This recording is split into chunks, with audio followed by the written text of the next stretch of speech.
Alright, hi, I'm Casey. I am the store manager here at Gardenhood, and I am here to tell you the story of the blue tree. We first got a hold of this site back in the summer of 2009, and before that it had been the home of the Urban Gardener, another plant nursery, and they had this tree. It's a Japanese maple. They had it planted way over across the site. It was near a pond, and it was a beautiful tree. But we had spec'd out a bunch of construction on the site and needed to move the tree.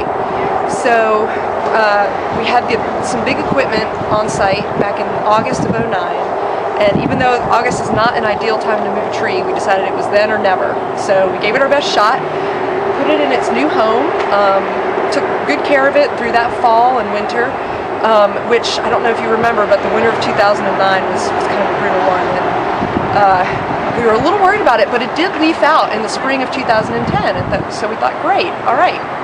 But then almost immediately the center part started dying out and it started losing its leaves in the center of the tree, and that's never a good sign.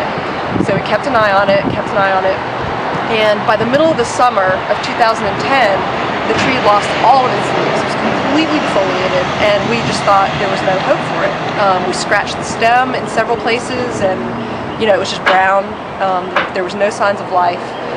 And of course now the tree is in the front of our building, and it's kind of a focal point, and so we didn't want to dig it up again. It was just too much of a hassle to move. So we thought, well, maybe we'll pay homage to this tree by making it a permanent fixture.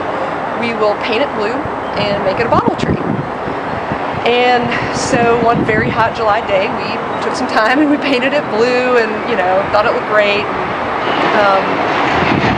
A couple weeks later, when we were sure the paint was dry, we put bottles on it, and it was lovely. Well, then I'll be darned if by the middle to end of August, the tree started leafing out through the paint.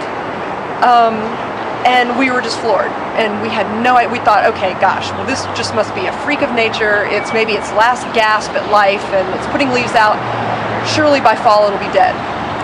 No, it kept leafing out, and then by fall the leaves actually changed color, very subtly, but they did, the way that Japanese maples do. They got a little orange tint, and then it dropped its leaves in the winter, and we thought, okay, certainly this winter, this is it, the end of the tree.